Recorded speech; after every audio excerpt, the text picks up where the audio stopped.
Hi, welcome to Wrinkles Society of Hope. This is a special edition of Wrinkles because I have another one of my sisters of Sigma Alpha Iota Music Fraternity for Women coming to share her story today.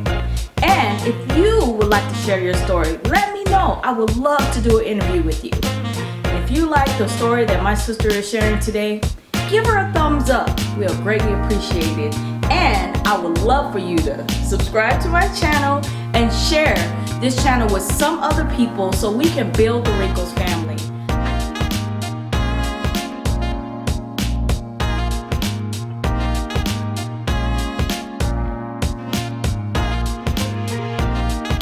Hello, Wrinkles family. Again, I am so excited because I have one of my line sisters. This is my third line sister from Sigma Alpha Iota from Graham Fam.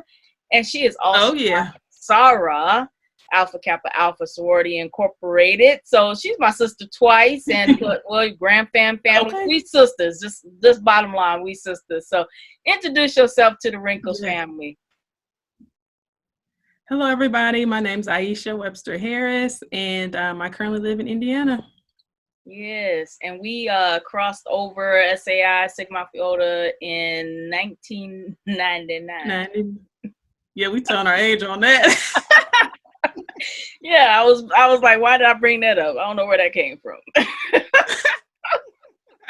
Hey, it's all right. We look good, so it's okay. Exactly. And listen, and since we've crossed sisters in 1999, as you see, my sister have no wrinkles, face baby, just like a baby face. So thank you. I don't know how you would feel if you got a physical wrinkle. Well, how would that feel? How do you think you would handle that? I'd probably be stressed at first because that's how I was when I seen them gray hairs. I was like, oh Lord. And then I just had to accept it. I'm like, yeah, make it work. Exactly. It's like, where did that come from? Right. This came out of nowhere. Yes. Well, as for wrinkles, we talk about those emotional wrinkles and things that we had to press through in life. And can you share an emotional wrinkle that you had to press through? Yeah, it's actually a wrinkle that I'm going through right now. My daughter is 7 and she is dyslexic. So we've been struggling with this since kindergarten. It's heartbreaking because this is the age where kids are excited about learning to read and write and just love school and stuff like that. And unfortunately, that's not how it's going for her.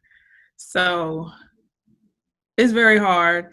I first noticed it when I was trying to read her children's books. Kids love to read. Yeah. And when I was reading to her, she wasn't interested. And me being an author, that really hurts because it's like, you don't want to hear my book.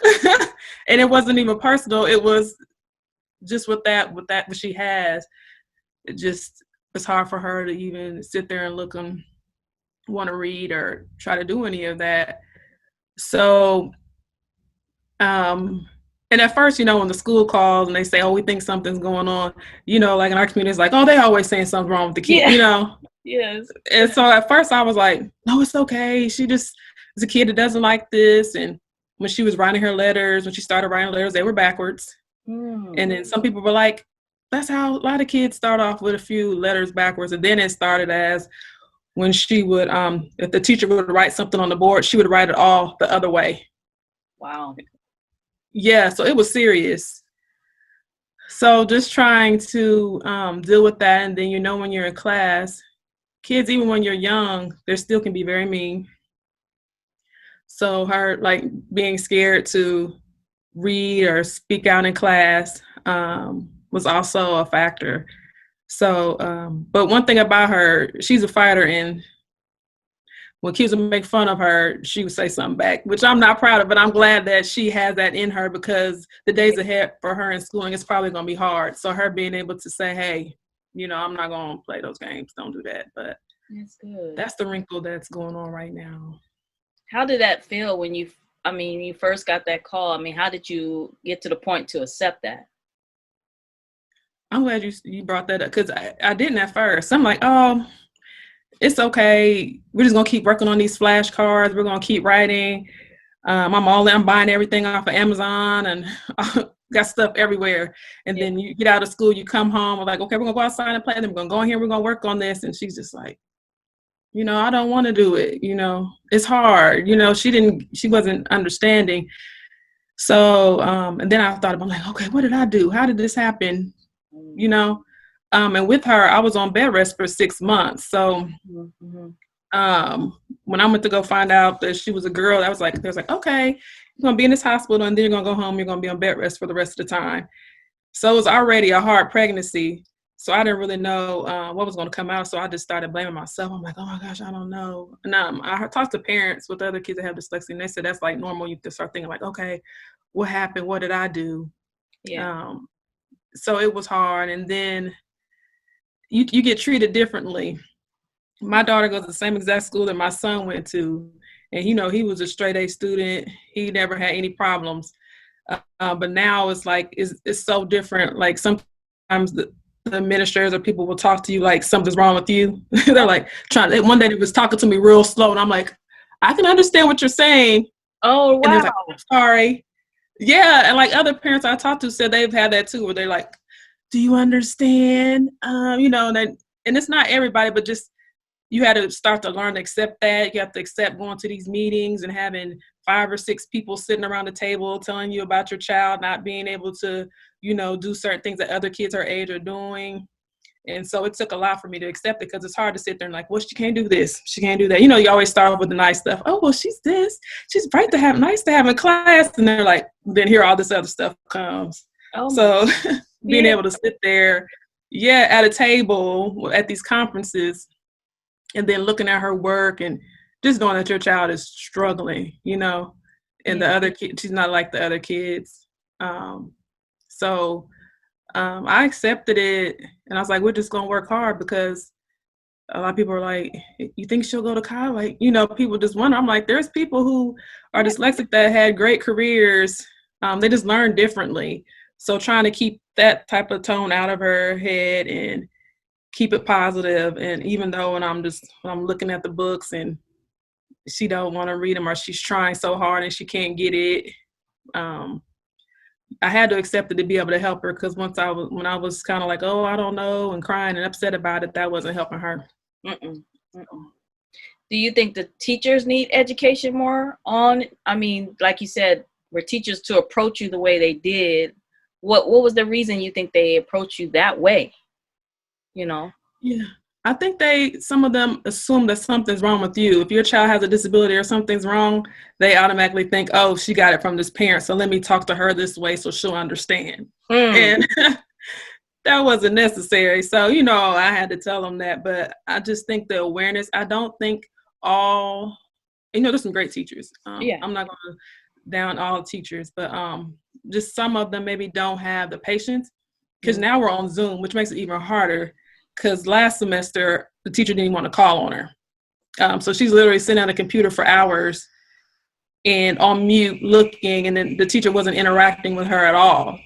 Wow. And and I had to say something about it. And that's one thing with a parent who has this issue, you have to advocate. And people at the school, they're not going to like it. They probably, I've had some support, but I have some people who, when they probably see me coming, they're like, oh gosh. But I'm like, you can still call on her, even though you don't think she knows the answer. She still wants to be part of the class.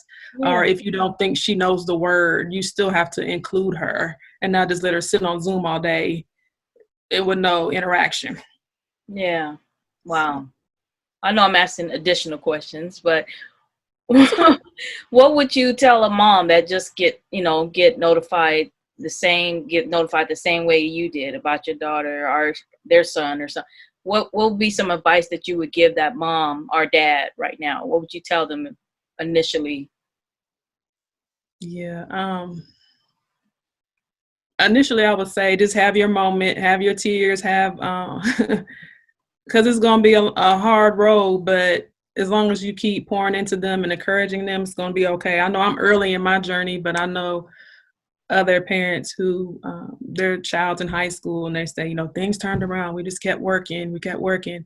Because I know if I get frustrated and give up, she's going to give up. And she's way too young to give up at this point. Like, you're in second grade. Like, you got to go through school. Even if you are having trouble in these areas, Yeah. we just got to get you the help. So being patient with yourself. I went also, and I got outside results. So I had to go to another provider and pay for them to test her, because I wanted to make sure that I had everything that I needed. And luckily they give you recommendations, but the school will test for free, you know. Mm-hmm. But I went outside because I wanted to really know, get more information.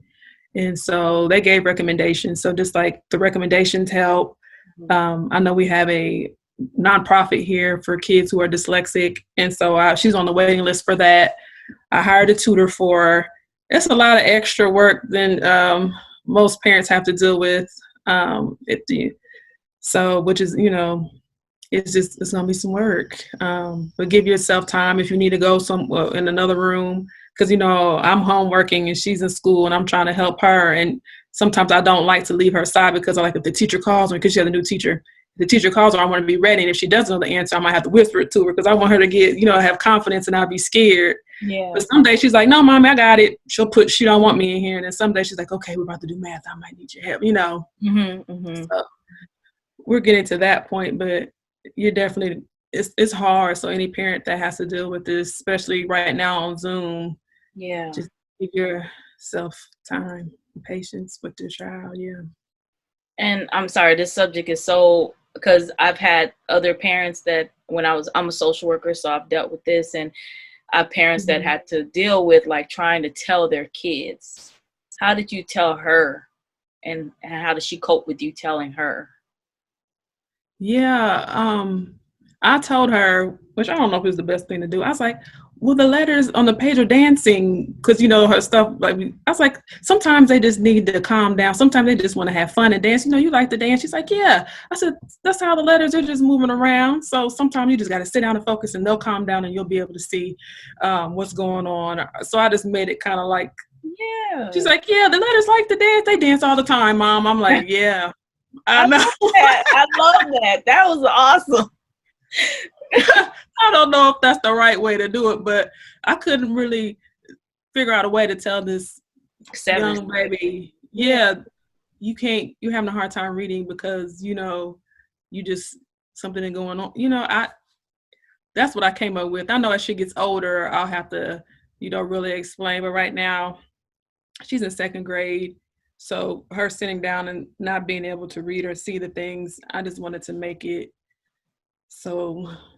Yeah, but I don't know if that's the right thing to do. That just as a parent, she smiled and she's like, "Oh, that's what's going on with me. They just like to dance. It's not me. The glitters just like to dance." I love it. I think that was awesome, because I wouldn't know what to say. And I mean, I think that's great, because you have to get to their level, that child's level, you know. So I think that was a great idea to use that, and to make her not feel like she has a problem. You know, that's the biggest thing that I love that you did.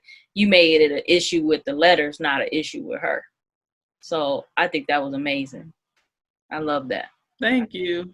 Thank you. I'm just trying to learn as I go along. And that's all we got to do in life. It's a moment by moment, day by day, and we're still learning, right? Mm-hmm. Yeah. So the young girl that I met in 1999, are you know, and all that you've been through. I know every woman that I've interviewed, you know, is like, oh, I got so many wrinkles. Which one am I going to choose? You know? Right. I had to think about it myself. Yeah. So all that you've been through, what would you tell that young Gremlin Knight? What would you tell her? What would I tell her? Because she was something. Sorry.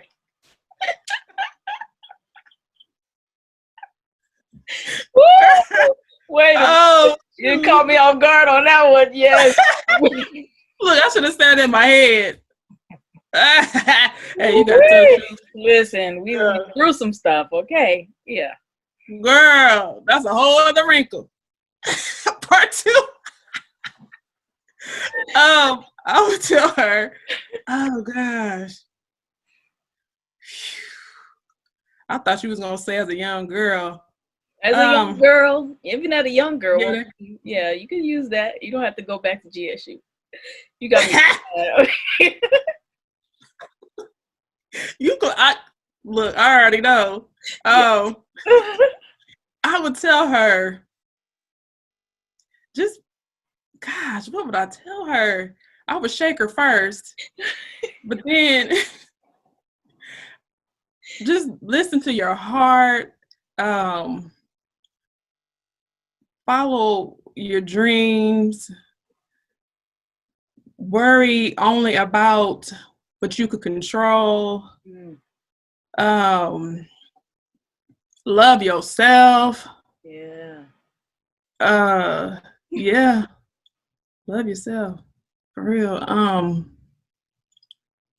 And even at the younger age, just I remember my mom making me go to church all the time, and I'll be like, oh, it was so much. But then when I got older, I was like, thank the Lord she gave me that to keep, because even what I'm going through now and just in life, to be able to pray and be like, Lord, help me.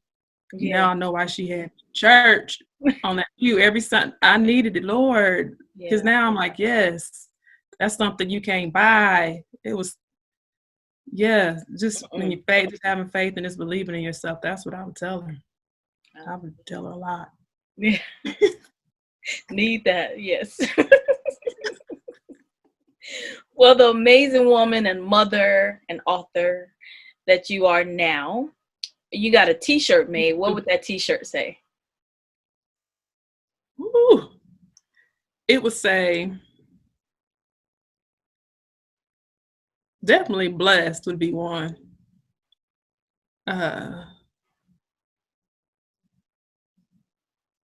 Probably believer. Just fighter. Yeah. Yes, definitely. You are. Thank you. The things that you are doing now are amazing. So can you please share with everyone what you're doing now? Sure. Currently, I have a nonprofit for girls. Right now with COVID, we haven't been able to meet as much, but that's one of the things I'm doing in the community. I work with girls. It's a Shero class. We're learning about cars, cooking, self-defense. And then I try to take them on field trips that might not ordinarily be something that we would be able to go to. We went skiing, we went ice skating, we went fishing. And then, so my nonprofit with the Shero cannings, the cooking, the self-defense, and then we do free swimming lessons every summer, because girls need to get out there and learn how to swim and not worry about our hair, because I know that's what I did as a kid. I was like, I'm not going to swim. Culturally, I can't swim now because of my hair. Yeah. So getting girls in that water, which has been really successful the last 3 years. And then also I'm an author. I got a few little things sitting right here. Okay, awesome. When my website launches, we got these little future author shirts. Oh, nice. I want to encourage reading and writing in girls, and that's one thing I tell my girl, like, you never know how important this reading and writing is until you can't do it. When I see the struggles with my daughter, like, they need to take advantage of that, and if they have a passion for it, go for it. And there's a little book, future author on it. That is beautiful. Thank you. And this book's been out for a while, by a little girl who was being bullied at school. And it's My Mom Says I'm Beautiful.